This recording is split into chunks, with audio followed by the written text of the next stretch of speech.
Bismillahirrahmanirrahim. Assalamualaikum warahmatullahi wabarakatuh.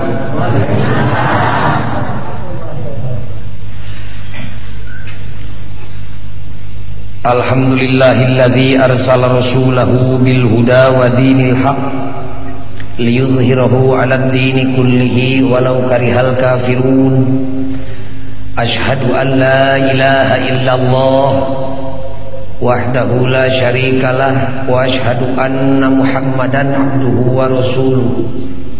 Allahumma salli wa sallim wa barik ala sayyidina Muhammad wa ala ali Muhammad.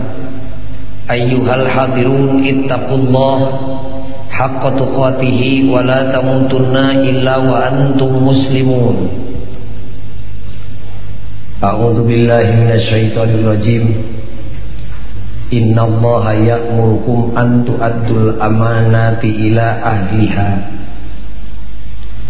Wa qala Allah ta'ala fil Qur'anil azim, inna aradnal amanata 'alas samawati wal ardi wal jibal fa abaina ayyahmilnaha wa asfaqna minha wa hamalahal insan. Dina kasempatan penutupan pesantren kilat nu diayakeun ku yayasan simkuring khusus kapayunan kaum ibu rek ngadongeng sekedap, tapi ieu dongeng meunang ngabantun tina hadis Rasulullah Muhammad sallallahu alaihi wasallam. Singkat dongengna aya 2 dongeng teh. Anu kahiji, jaga dina poe kiamah, dina poe hisab aya 3 jelema anu keur diadili ku Allah Subhanahu wa taala. Indung, bapa, anak. Indungna jeung bapana ku Allah diputuskeun jadi calon eusi sawarga, ladang amal solehna. Anakna diputuskeun jadi calon eusi neraka, ladang amal salahna. Sabada eta keputusan kuno Maha Suci ditetepkeun, Allah nantang ka budakna, bisi maneh geunah panasaran geura dakwa kami. Budakna ngacung mun di alam dunya teu ridho Gusti pun biang pun bapa dikasawargakeun, abdi dikana narakakeun. Hayang tiluan kana neraka teh. Allah ngawaler wala taziru waziratu wizra ukhra. Mun di basa Sundaeuna mah sing boga pikir maneh. Indung bapa maneh mah diputuskeun jadi calon eusi sawarga teh lantaran pinuh ku amal soleh. Ari maneh mah salah salilana. Kusabab kitu neraka sayangna. Budak ngajukeun eksepsi, bantahan nu kadua kalina, katampi Gusti malah mun jisim abdi dialungkeun ka sawarga, isin abdi mah da teu gaduh bulu sawarga, puguh hirup pinuh ku kasalahan, abdi mah pinarakaeun Gusti, ananging jisim abdi bade nenda keadilan Gusti. Pan Gusti teh maha adil. Abdi jahat di alam dunya da sanes kahoyong abdi.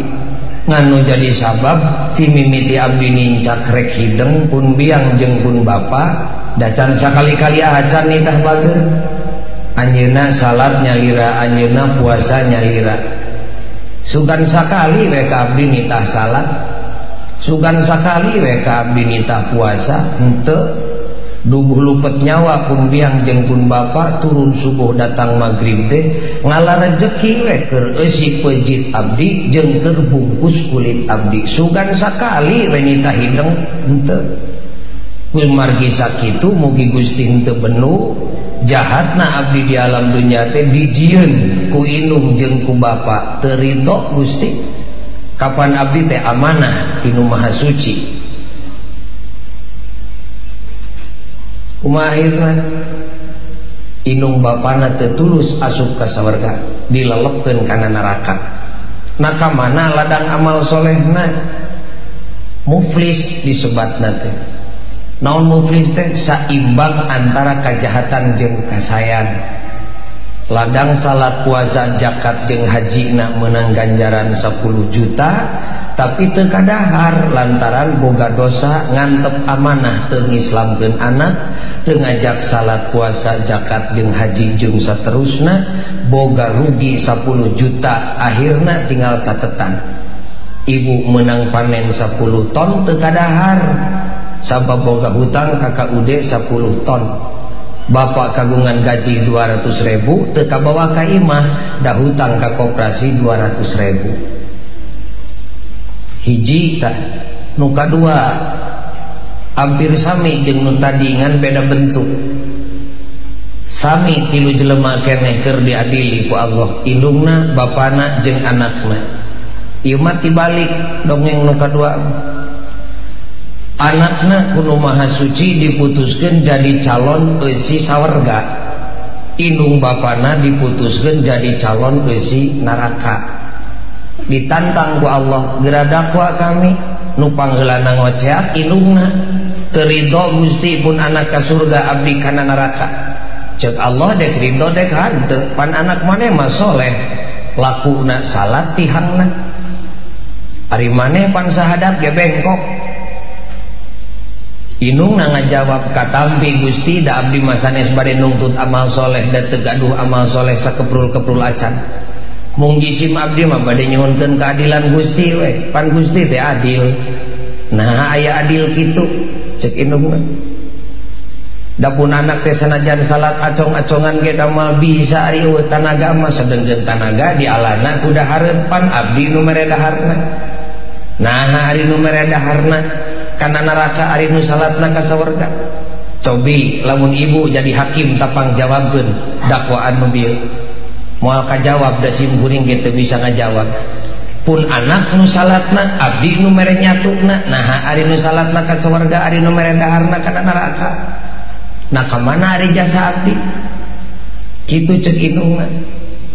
kumaha ceuk nu maha suci jawab ku maneh pelentung teh anakna ngajawab lain benci ka indung bapa ngan di akhirat teh pan tempat adil eueuh nu disumput-sumput kumaha ceuk anakna katampi Gusti leres pisan malih abdi mah deudeuh can bisa mulang tarima kapun biang nalika abdi di alam dunya leres pisan dahareun nu ditedak ku jisim abdi tipun biang tipun bapa malah pun biang majeng pun bapa katinggalna can ngajaran wareg tuang sakali-kali acan menang buburuh macul menang buburuh tanur menang ngaramet menang gacong teh abdi nu ngadaharna leres pisan tipun biang tipun bapa ananging cek anakna salat jisim abdi teu aya patalina jeung tedaeun nu dipaparinkeun ku pun biang jeung ku pun bapa sabab pun biang jeung pun bapa mere nadahar ka jisim abdi teu boga niat nitah salat eta mah mere dahar teh bakat tingkunya we ka anakna pan abdi teh getih ajeunna sugan cek pun biang teh ujang geura dahar buru-buru salat henteu gening saur mah harita ujang geura dahar pan rek sakola titik ngan sakitu ujang geura dahar kapan maneh teh buru-buru dek latihan poli mung sakitu we ujang sing gede dahar teh bisi asup angin mung sakitu tipun biang sugan cepun biang teh ujang geura dahar buru-buru salat pan rek sakola teu napalkeun salat saeutik sugan cepun biang teh ujang geura dahar sing gede buru-buru salat pan maneh teh dek lalajo main bal teu napalkeun salat tipun biang da abdi masalah soge lain dititah ku anjeunna tuturut munding we ka batur pipilueun batur abdi asup ka masjid abdi milu asup ka masjid batur abdi salat abdi tuturut munding akhirna bisa salat batur abdi ka madrasah abdi pipilueun batur abdi ngaji abdi tuturut munding akhirna bisa ngaji dapun biang mah jeung pun bapa can sakali-kali acan itah kumar bisa kitu dahareun nu dibikeun ku indung abdi teu patali jeung ibadah jisim abdi ceuk anakna teh siga hianatnya anak ka indung bapa sanes pan dina poe kiamah mah teu awak sorangan teu dulur teu indung da kabeh ge ngomong sakudu ditincak nu didahar nu diinum nu ditempo al yauma nahtimu ala afwahihim wa tukallimuna aydihim wa tashhadu arjuluhum bima kanu yaksibun. Dina surat Yasin teh padi ibu osok ngawas Yasin osok komo keur gede hutang mah nya jorowok teh bapana panti aing sia sarungna mah da salat maneh teh masing sujudna setengah jam ge mali tarima ku Allah ari rayud mah.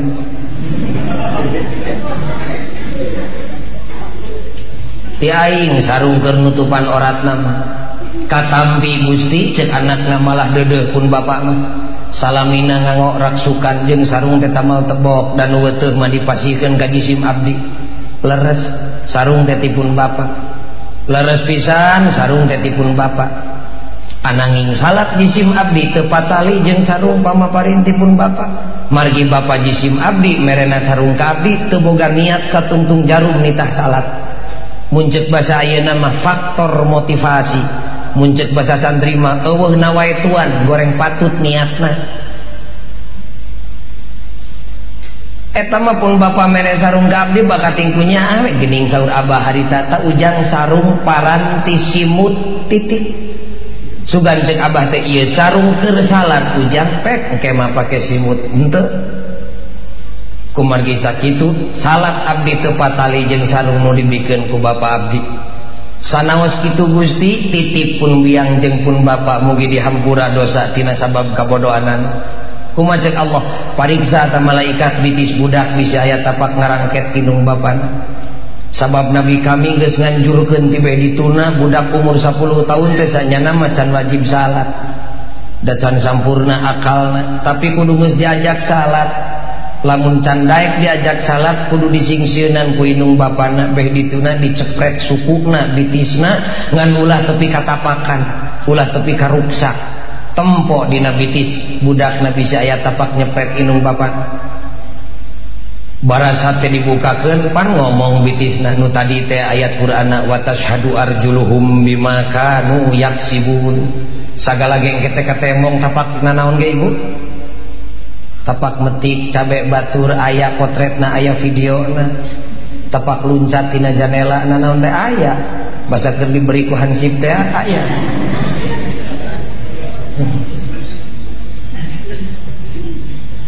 ngajepat tapak ngarangket leuwih ti hiji kumaha ceuk sukuna laras jisim abdi dicepret ku pun bapa malah asa pegat suku abdi tapi bapa abdi ngarangket suku abdi da lain nitah salat. Duka teuing naon buat teuing cengkelenganana dipepeuskeun dipake meuli baso eusina meureun. Kumargi sakitu ibadah abdi teu patali jeung jasa indung bapa abdi. Titip Gusti hampura. Kumaha ceuk Allah dihampura teh atuh lamun belang antara bener jeung salah da indung bapa maneh mah salah kabehanana hampuraeun. Tilelep indung bapa kana neraka Allah, anak ongkang-ongkang di surga Allah. Sakitu ta dongengna ujang santri. Nu hiji nu tadi indung bapa reka sawarga boga amal soleh cukup keur mukakeun panto karituan Allah teu tulus sabab ngantep anak teu diislamkeun lain disunatan wungkul. Nu kadua anak reka sawarga indung kana neraka teu bisa nulungan pan rugi urang sararea. Naon nu jadi margi urang sadaya ngantep kana amanah ti Gusti Allah ngan ukur sabelah sapotong amanat ti Allah nu dipigawe ceuk Allah titip anak jeung pamajikan maneh ku urang teh dilaksanakeun amanat ti Allah nu bieu teh naonana eusi peujitna bungkus kulitna agama nama hare-hare we kumaha ujang kumaha inungna eta teh ngecul kajengkeun kana amanah balukarna di akhirat nu tadi encan di dunyana engke sugan kasinggung kusim kuring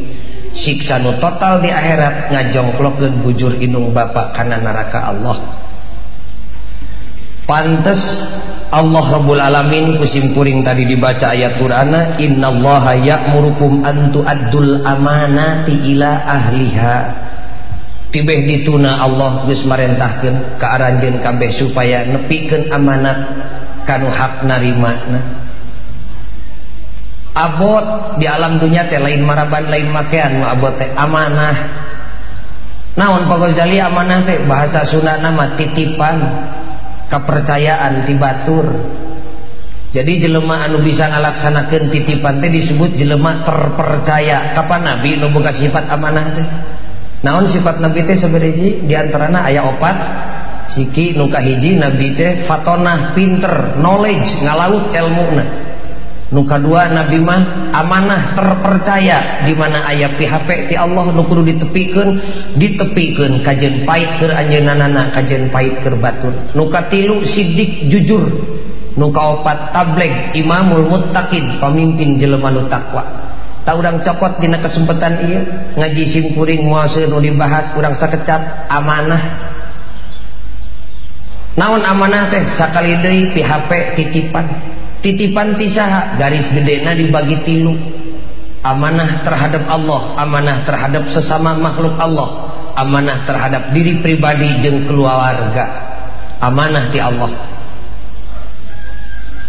Berat gini Pak Ghazali atau amanah teh? Pang berat-beratna di alam dunia amanah. Dina ajaran Islam numpang abot-abotna amanah.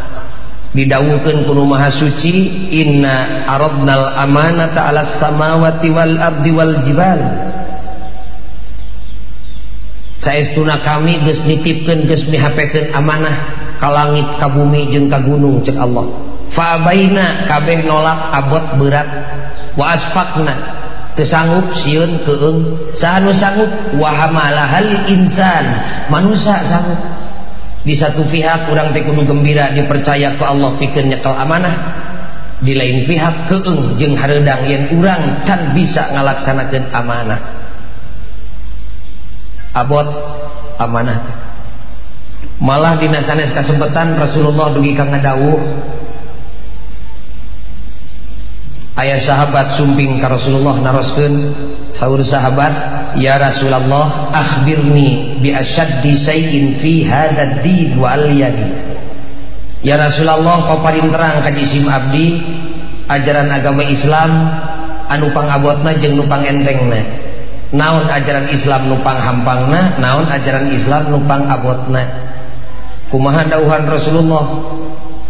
Ngawaler Rasul, al-yanuhu syahadatun an la ilaha illallah wa anna muhammadan abduhu wa rasul. Ajaran Islam anu panghampang-hampangna nyaeta ngucapkeun 2 kalimah syahadat. Beo ge bisaeun nu gareulis santri. Ajaran Islam nu panghampang nama ngucapkeun 2 kalimah syahadat. Naon Gusti ari anu pangabot-abotna? Rasul ngawaler, wa asyadduhu ya akhul aliyah. Da urang desa anu nanya teh, nu pangberatna ajaran Islam hei urang lemur cek Nabi, al amanah nyaeta amanat, ngalaksanakeun kepercayaan ti batur. Beh ditu nanti Gusti Allah, beh dieu nanti papada manusia ti baraya. Eta nu pangabotna mah. Malah Rasul dugi ka ngalajengkeun dina keteranganana, innahu la dina liman la amanatalah. Saestuna teu boga agama pikeun jelema anu campoleh lelewodeh kana amanah. Wala sholatalah, leungit harti salatna. Wala zakatalah, ulah ngarep-ngarep aya ganjaran zakat dina poe kiamat lamun eta jelema ngecageun amanat. Eta abotna teh. Kumargi sakitu dina kasempetan anu mulia ieu sakali deui Pak Ghazali moal nu dibahas amanah. Reueus simkuring di dieu maka aya pesantren kilat. Keun kilat-kilat kita usung kilat pan ayeuna mah sagala teh. Upgrade foto kilat, kursus kilat, sistem 50 jam, sistem 10 jam. Pesantren kilat, salat ge kilat. Bakat tinggu modern teh kawin ge teu pika kilat. Kawin Senin teh pan ngajuruna Salasa.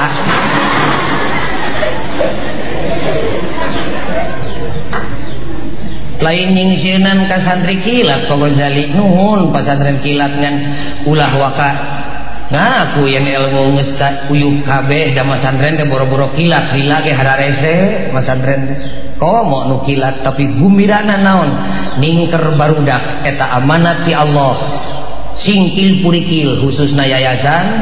umum nama kaum ibu tuang ramana, singkil purikil rek ngalaksanakeun amanat, rek ngislamkeun putra putrina. tapi kedina usum pere teh caricing sia di masjid jeung di madrasah ulin mah maneh teh da geus sareubeuh kitu meureun ceuk ibu dina manahna teh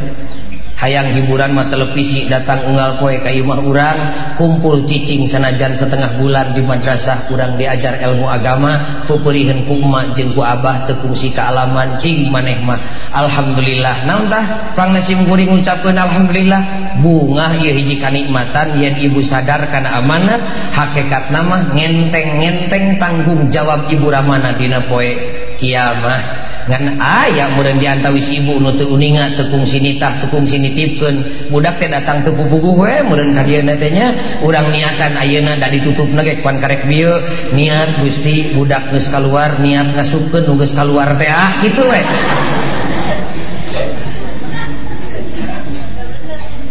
da ari kedahna mah ibu teh ngingkig datang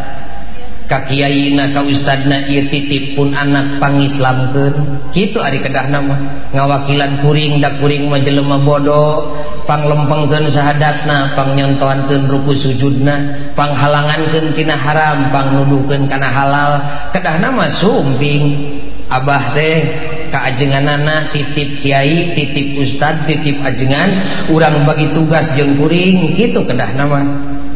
ieu boga amanat ti Allah pun anak kurang bagi tugas kuring dek ngala rezeki keur ngeusian pejitna jeung mungkusan kulitna kiai pangwawalankeun sirahna ku pangaweruh pangheurinankeun atina ku kayakinan karewek sasalaman jeung kiaina ceuk kiai qabil tu narima kuringkeun anak anjeun teh anak kuring teh murid kuring sing jongjon ngala rezeki sabisa kuring dek diislamkeun bebas ibu dina poe kiamah ditanya teh ku nu maha suci nah ari anak sia kitu ibu mah tinggal parantos titip ka ustad pan ustad meureun digegewekna kumaha ceuk ustad beak dekat abdi ngadidik anak si eta tapi bedegongna duka turunan ti saha tinggal kitu bebas dua nana inung bapak bebas ustadna oge jadi bebas bingah muga-muga ngan tadi kepan disebutkeun boro-boro ilmu nu saliwat dari hakikatna mah sanes ilmu-ilmu teuing dikurung jadi pasantren kilat teh ilmu mah bisa maca bari ngaliwat bari lumpat loba buku zaman kiwari mah keur ngalahan ilmu nama tapi nu paling penting nama edukatif tindakan nu sifatna ngadidik ari ngadidik teu bisa ku omongan ngungkul ti kiceupna tepi kalengkahna kedah dididik dicontohan syahidan lisanul hal alhamdulillah sim kuring mah da hirupna Pak Ghazali mah rada beh di itu mah geus da geus kolot itu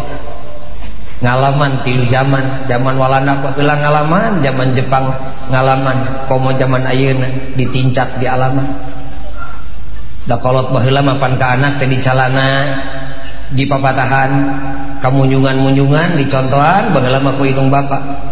ari ayeuna mah pan indung bapana sibuk boro-boro make nyontohan sasalaman nganu jelas mah mineng nyontohan bobogohan we sim kuring emut nuju budak baheula pupun biang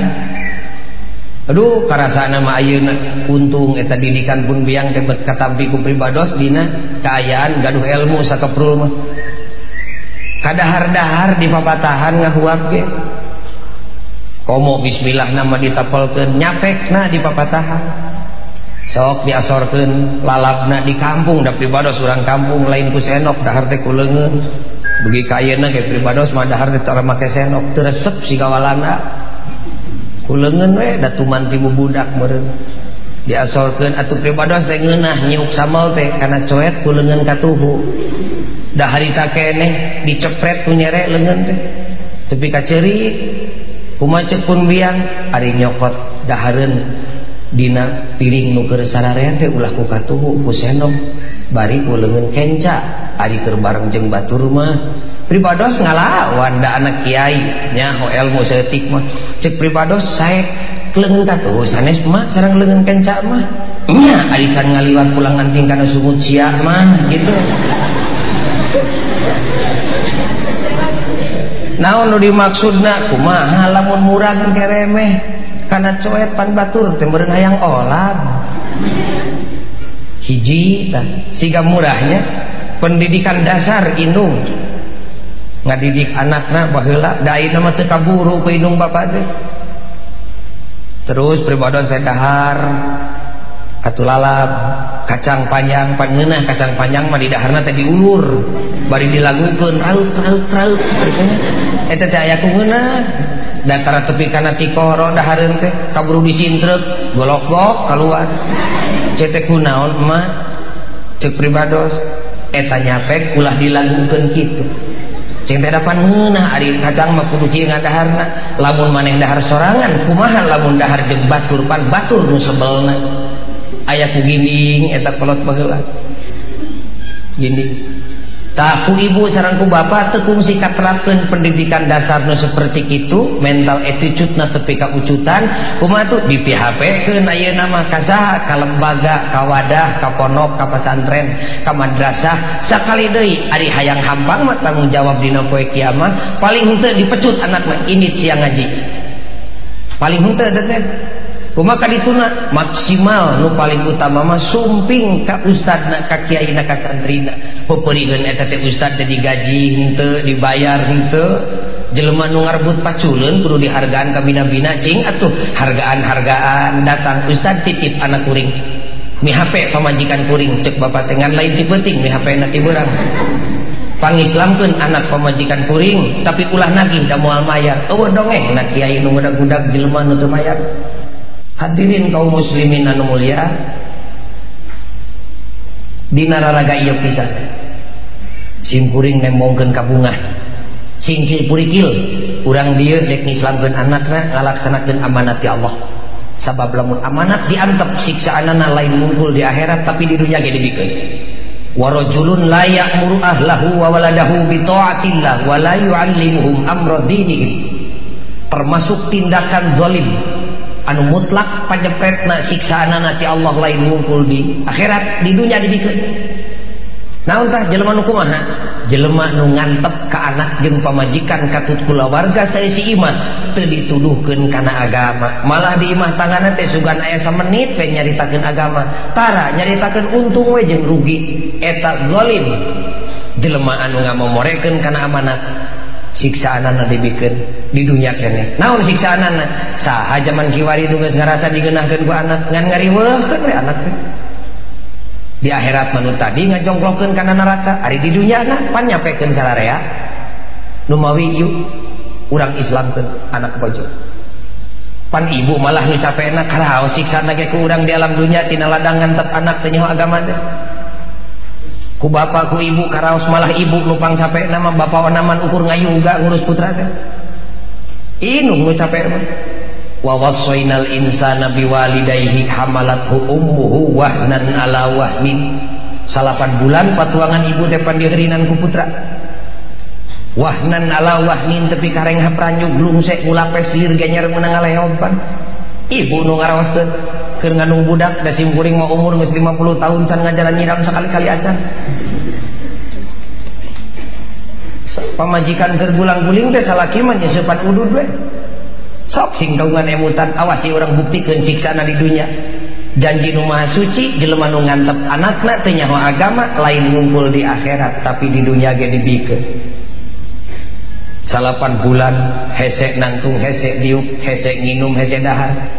pan bapana boga karep ge harita tapi harare sek kahalangan ku eta teh anak borosot teh lahir ka alam dunya pasiak dengek apa ibu teh malah teh saeutik kulantaran ngajuru dianterkeun ka astana indungna ninggalkeun alam dunya tas ngabijilkeun sirah budak bahasa Sunda ngajuru mah ngajuru teh beja ngajuru napaek ceuk paraji pan teh saeutik nu ngalahirkeun tepi ka maot bakating ku capek gubrak we lahir neng teh jeung aden tuh santri kilat lahir ke alam dunya da lain emme da emme mangajuru isuk-isuk lohor teh bisa ngalah rezeki ku sorangan warehan jukut ari jelema saminggu teh karek beuntak jelema anak brai teh beuntak panonna teh sugan rek dagang kacamah ka Bandung lain luak liuk gabrug kana dada indungna wa fisaluhu fi amaini cek Allah 2 tahun getih indung maneh disadap ku maneh karaos pan ku ibu ngagantung we budak teh pangapunten pinareup buah dada teh teh kehormatan numpang ageng-ageng nak mahal keur istri komo ari barudak gadis magining mun aya lalaki teh nu pangheulana dijaga teh dada sigana teh kajeun tongong kageleng setum tinimbang dada katoel jual lalaki kana dada teh naon margi kahormatan eta teh borosot teh boga anak pangmurah-murahna dada geus boga anak mah dipasamoan keur ngalingkung jeung menak jeung jenderal jeung ulama jeung kiai denge budak ceurik kodok burial lol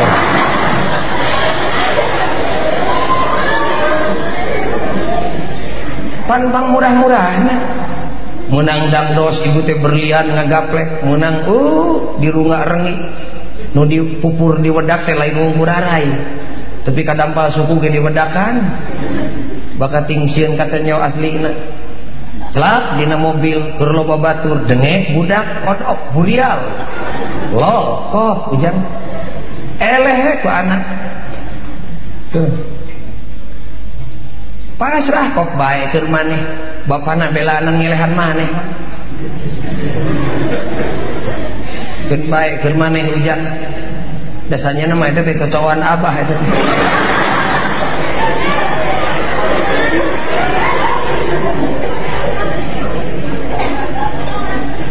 ayeuna mah keur maneh we kok kadinya kitu gede we budak teh mangisan hayang disunatan keur jelema boga teh jadi pikiran model Pak Haji Sutirna bade nyepitan murang kali bade motong sapi 7 likur kodi ge masalahna ari keur urang komo jelema teu boga butuh ku bakakak hayam hiji buburuh maculna saminggu Bapak Ujang teh sok urang ngemut hasibu anfusakum qabla an tuhasabu urang ngitung diri pribadi memeh ngitung batur sebret disunatan gede hayang sakola zaman kiwari teh jutaan mah teu anggeus dai ge loba pi doktoreun pi insinyureun teh jadi sote da lain bodoh eueuh duit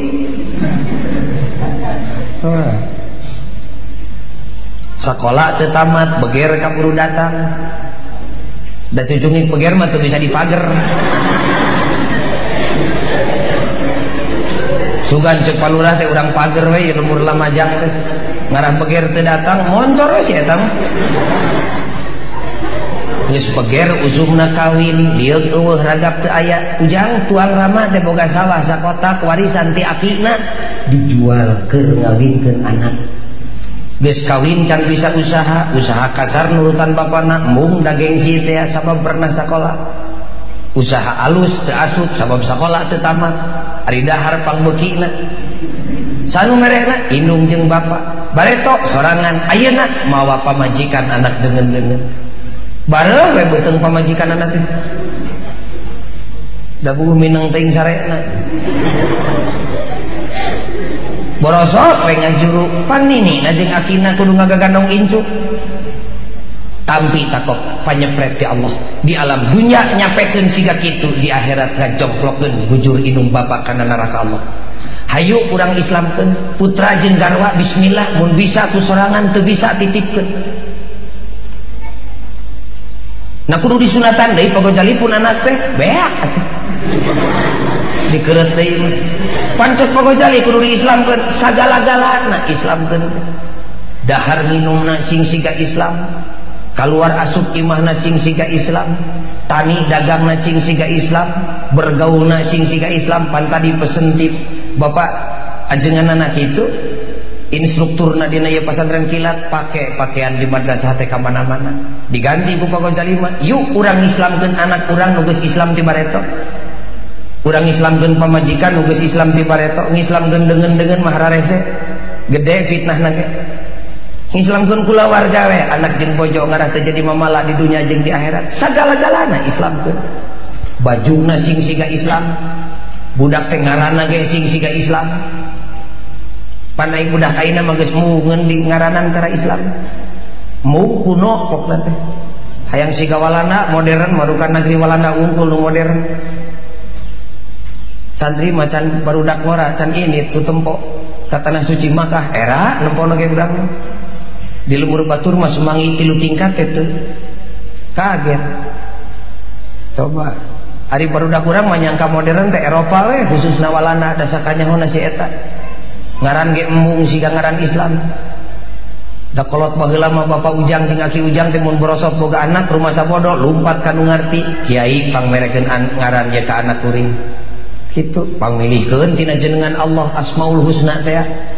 pek bisa dek dimodernkeun Asmaul Husna sebutanana apa nganyokot ti dinya sing boga makna ngaran teh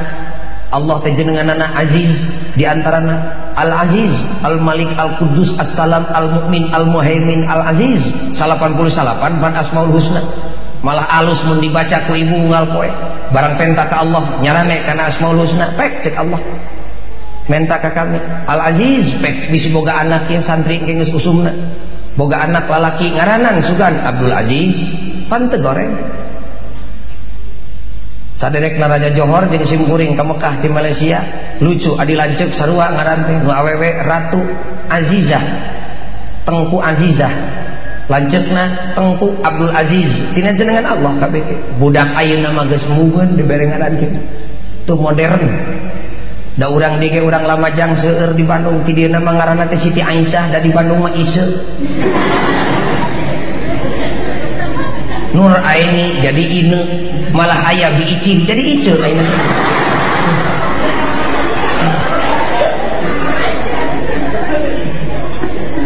malah tatangga simkuring ku simkuring tahun 70 dibere ngaranna ge waktu ngajuru cenah urang ngaranan budak teh Abu Bakar ginding ye lamun jadi doktor Abu Bakar tambah deui jadi guru besar Profesor Abu Bakar ini ke Mekah Profesor Doktor Haji Abu Bakar bisa ngaji Kiai Haji Profesor Doktor Abu Bakar jadi sarjana hukum tempelan ku SA jadi master tempelan ku MA cenah ginding dua depa gelarna ge napa pepe cing teh neneh nama arisan jadi jelema mah tong di Abu Bakar bisa diheureukeun budak nah karek umur 15 tahun ge geus ngaganti maneh muk kuno ngaganti maneh sangaranna ina nurutan walana Van de Becker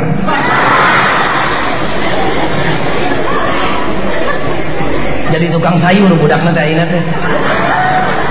atuh ari di geroan teh kudu dek meuli teh Jang Becker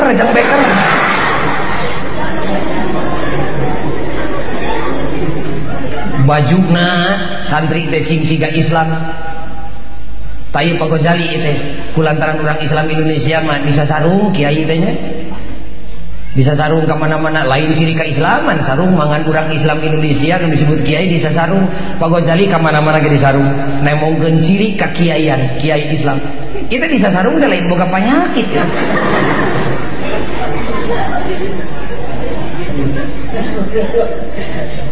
gelis neng tingali ujang santri urang Islam mah tarawani ngantelkeun gelas inumeun kana bibir lamun teu dibuka ku basmalah Bismillahirrahmanirrahim ma atuh ngislamkeun anak teh napal-napalkeun bismillah dina bibir budak teh tarawani ngecakeun gelas kana meja lamun teu ditaplakan ku taplak hamdalah saat gelasna alhamdulillahirabbil alamin ngislamkeun anak teh napal-napalkeun hamdalah atuh dina bibirna urang Islam tarawani turun ti imah keluar lamun teu ngalengkahkeun suku dibarengan ku bismillah bismillahi majreha wa mursaha gede geus tepikeun kana teras atawa golodog tara nololong siga ucing nu tas maling dengdeng malik deui kana pantok mun aya jelema ngabaledog ka batur pudoa kumapokna assalamualaikum urang Islam teh napalkeun salam atuh dina bibir anak teh ulah teu boga jasa teuing jaga dina poe kiamat nu mawi Pak Ghazali budak ayeuna mah hararese dididik teh ulah kitu ibu sagala teh budak ayeuna we nyerieun ieu mah seutik-seutik budak zaman kiwari mah budak ayeuna mah jahat keneh budak baheula tinimbang budak ayeuna teh nah ari Abu Jahal lain budak baheula gitu Firaun teh budak baheula teh nu ngaku pangeran teh pan awakna sorangan di aku pangeranana teu sakabeh budak ayeuna sumun hese Pak Ghazali dididikna meureun teh make cara mun make cara mah babari kudu kumaha tuh carana ngaliwatan program ibadah nu matak salat kudu berjamaah ge jeung anak bojo bebas salat kakara ngadidik anak tah atuh teu bisa unggal poe sajumaah sakali ngadidik anak nu mawi abah teh momi poe jumaah teh mulih tabuh satengah 12 atau tabuh 11 teh di sawah teh da moal ngadadak sangsara ninggalkeun pagawean sajam mulih ka bumi gewat siram putra ibu anu umur 7 tahun teh gewat dimandian ku indungna didangdanan pangmeulikeun kampret khusus pergi Jumaah sarungna nu pantes dibeuberan ku indungna kopeahna diterapkeun sendalna khusus keur Jumaah kakara timbang terima jeung bapa dina panto ieu bapana canak budak ka masjid karawak cekel leungeunna ku bapana tungguan ku ibu dina panto nganterkeun salaki jeung anak rek Jumaah cicing dina panto kakara ngalengkahkeun suku nu kenca cek bapak teh sok ujang urang basmalah jeung abah bismillahirrahmanirrahim hayang nu modern mengisan ucapanana nu asing kadengena bismillahi majreha wa mursaha jerut tepi kana teras balikeun tak budak teh cenah nempo kana panto ibu ulah ngejat tanya ku bapak saha ujang eta emak sok urang salam ka emak assalamualaikum naon hese bakal ngagurat dina hatena moal robah kunaonna tolong dibawa ke masjid entong dicampurkeun di tepas masjid jeung budak nu can kadidik canak ku abah ka jero ka tengah masjid usapan tarangna harewoskeun kana celina sok urang diajar maca tasbih jeung abah sok urang diajar maca sholawat jeung abah dereg-deg khotibna khutbah entong lila teuing khutbahna sing bijaksana khotib teh kapan loba budak nu keur dididik keur diislamkeun kilat we khutbahna tuh ieu mah geridik rajon dibawa ke masjid bapana di tengah masjid bari wiridan jeung salat anakna dicampurkeun di tepas masjid heureuy jeung baturna si dibanting ka kamarangan nu panco teh nu jungkir teh samping dipuntir-puntir dibanting-banting ka batur hare-hare we Kang jeung ramana teh itu henteu edukatif ngaranna untuk bersifat ngadidik tah putra jeung caroge keur di masjid teh ibu enggal di bumi ulah ka mana-mana parentahkeun ka putra ibu nu istri nu pangageungna nyai buru-buru asakeun dahareun urang dahar berjamaah jeung bapa maneh jeung adi maneh saminggu sakali mah dahar berjamaah ngariung anak jol teh salaki sumping nungtun budak ulah dilepaskeun ku ibu dijemput dina panto assalamualaikum tapi karena teras papageun dina teras gabrug putra ibu cium tarangna cekel leungeunna bisi luncat sorangan dek naon ieu dek sina lalajo ibu ngahormat salaki karawak kana panangan caroge sasalaman bari dicium pananganna eueuh ti nabina nyium leungeun teh ngan eta mah budaya tapi eta teh alat keur nganapalkeun kontak hate ka hate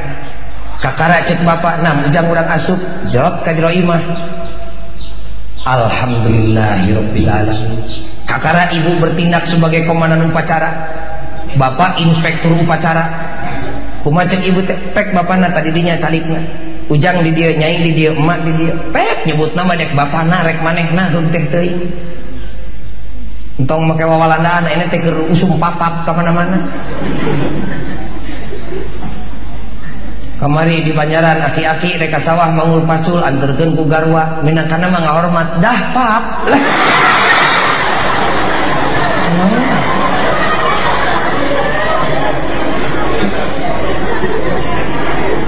pamajikanana nyiru besi comro dek ka pasar bye-bye mam minangkana mah modern da modern mah ibu lain ku ucapan modern mah tingkah laku tah kakara pek didinya bapana calik tanya ka putra teh kanu masak di dapur teh diplomatis basa-basi dek kahormat salaki jeung anak nu keur diislamkeun cek ibu teh nyai eueuh deuna naon ieu teh ngan sakieu-kieuna ginding meureunnya kumaha cek anakna teh aya deuna naon mah pek atuh bapana geura ngadoa dereg-deg teh salaki ngadoa diangkat jadi kiai salaki ku pamajikan boborian ku batur diangkat jadi komandan tahil geus geus ngadoa bapak inspektur upacara teh kakara pok sasauran pek atuh barudak urang bareng jeung abah bismillahirrahmanirrahim beres dahar tanya geus ujang dahar teh parantos bahso kurang hamdalah jeung abah alhamdulillahirabbil alamin jig ujang dek ulin mah dek ucing-ucingan ngadu kaleci ngadu karet luyu jeung kabudakanana pek jeung batur tingali ku ibu dina sudut matana aya kalangkang akhlak kaislaman nu susah dirobek-robekna tepi ka jadi jenderal anakna mal pohoeun ka indung bapana sanajan indung bapana jelema leutik eta pisan nu dimaksud ku sim kuring islamkeun anak lain kudu dikeureut deui tapi ratu da Pak Ghazali abdi mah tukang tani ari Islam gitu keur mena kungkul tanina ke cing siga Islam abah bade ka sawah anterkeun tepi ka lawang bari maledogkeun salam assalamualaikum ulah wakang ngaleos ibu tari salaki can turun mah ieu mah salaki karek ngajengkat pantau geus dibantingkeun pokok wowongan da sukuna kacepet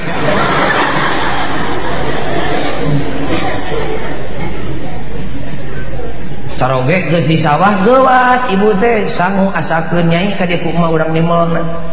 ceuk anak teh na teh ku emak nganteran teh ku emak keun ada bapak bungan aya di sawah ganong timel dina boboko ngajingjing kastol dengan katuhu keur naon ya eusi angeun kacang meledok teh tulangna tilu buruntul ngan pedah bau saeutik da geus lila digantungkeunana di paraseun lain menang meuli pamerewe mah sarayang jeung taun tukang da ngulupna ge geus aya 3 kalina teh malah tatangga ge kungsi nginjem 3 ancelom mah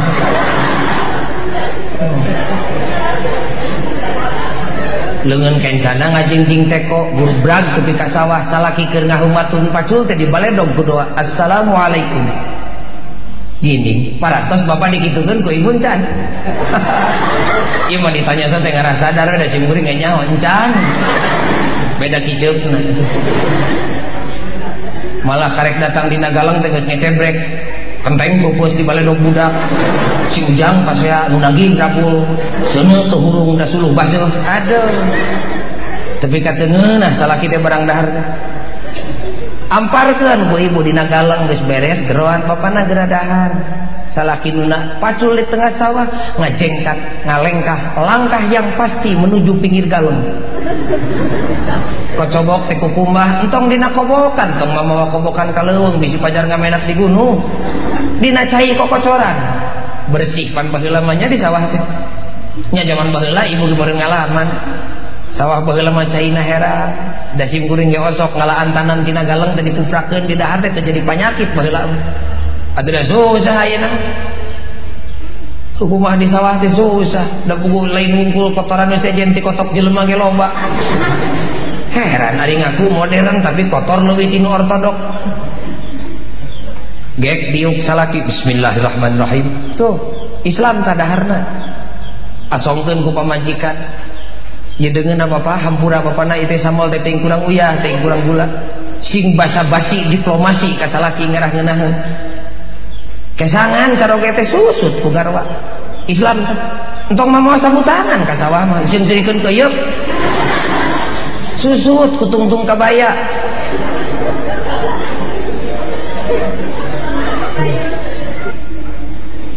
asongkeun mangkokna teh bapana angeun kacang duka kurang gula duka kurang uyah hampura we lah keun ke sugan di imah bisi kurang nanon mah urang omean deui sok senokna lain senok pergi parasmanan senok bebek teh we lu benteluk teh pan ibu ge kagungan meureun nya geuning ari ti ibu teh sok kadeuleuh hideung kalengna teh pergi cincau teh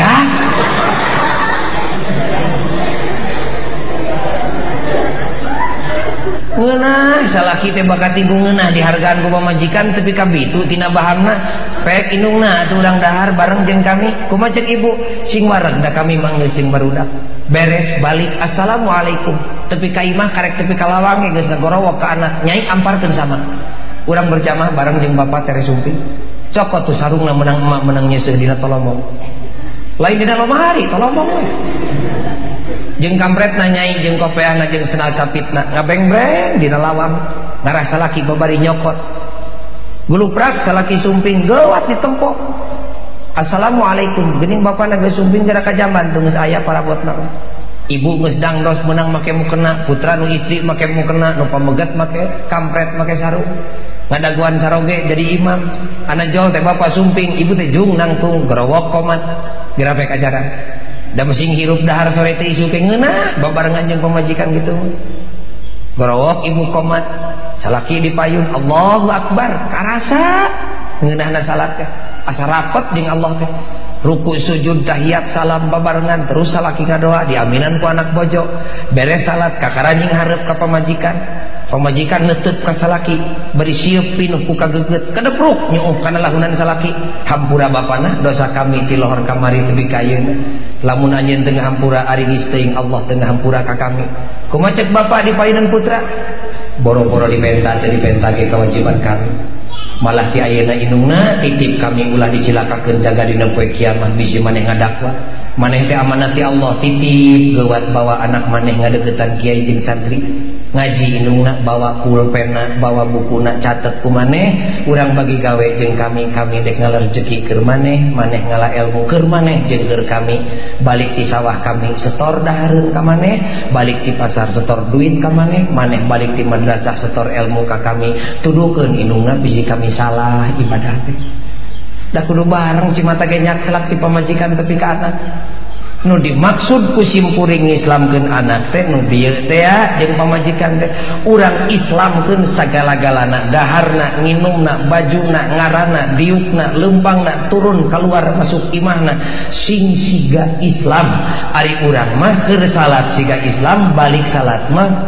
beda deui disebut nanti cek bahasa budak zaman kiwari mah split personality pecah kepribadian keur salat mani perembeunta ngadeugeus ka Allah balik salat mah tanina pahili jeung Yahudi dagangna siga Abu Jahal ulah kitu sagalana sing siga Islam dahar nginumna sing siga Islam bergaulna sing siga Islam ngarah naon ieu hiji kawajiban ti Allah nu kadua keur kangenahan urang di dunia jeung di akhirat kasimpulanana ibu jeung bapak ieu putra teh amanat tinu maha suci garwa teh amanat tinu maha suci diri urang ge amanat tinu maha suci agama teh amanat tinu maha suci bumi langit ge amanat tinu maha suci sok amanat pribadi ti maha suci panon suku geus sabaraha kali digunakeun kana hade sabaraha kali digunakeun kana goreng amanat kulawarga putra geus sabaraha kali jeung garwa dituluh karena bener amanat agama geus kasaha ditepikeun eta agama geus dipigawe ku sorangan atau wancan geus kasaha ditepikeun ka anak jeung ka bojo bisa bismillah tepikeun bismillah bisa alhamdulillah tepikeun alhamdulillah dah hakikatna mah kabeh ge ajengan ieu teh kiai kabeh ge karek bisa bismillah eta ge kiai jurusan bismillah pek tableg tepikeun eta bismillah teu dilarang dan nu dicarek mah ulah nepikeun agama melampaui batas kemampuan nu bisa karek bismillah deregdeg nerangkeun ayat Quran anu lain samistina eta mah nya dolun nya mudilun nya sesat nya menyesatkan pek bapak karek bisa alhamdulillah tableg dakwah tepikeun alhamdulillahirabbil alamin mun can bisa entong kurah koreh kana arrahmanir rahim karek bisa teh arrahmanir rahim entong ngaliwat kana malik yaumiddin pokona ulah ngalewihan tina kamampuhan nu aya hadirin kaum muslimin anu mulia sakepru sabeunyereun sasireun urayan simkuring nu patali jeung masalah amanah yuk urang bismillah ayeuna mah nu pokona urang islamkeun diri sorangan anak jeung pamajikan saisi imah urang islamkeun ku urang sadayana samampukna mun bisa mun teu bisa urang PHP-keun lumayan hidup para santri geus ngalah ilmu agama bari siap dididik nurutkeun didikan Islam dina jero 18 poe moga-moga jadi saksi dina poe kiamat nu 18 poe eta teh keur memperkecil tanggung jawab dina poe kiamat sok urang ngadoa jeung pribados hayang menang karidhoan Allah tuturkeun simkuring bismillahirrahmanirrahim bismillahirrahmanirrahim Allahumma barik fima khalaqta wa hadhil baldah ya Allah wa fi hadhihi al mujahadah ya Allah Allahumma inna nas'aluka ridhoka wal jannah wa na'udzubika min sakhatika wan nar Rabbana atina fid dunya hasanah. Assalamualaikum warahmatullahi wabarakatuh.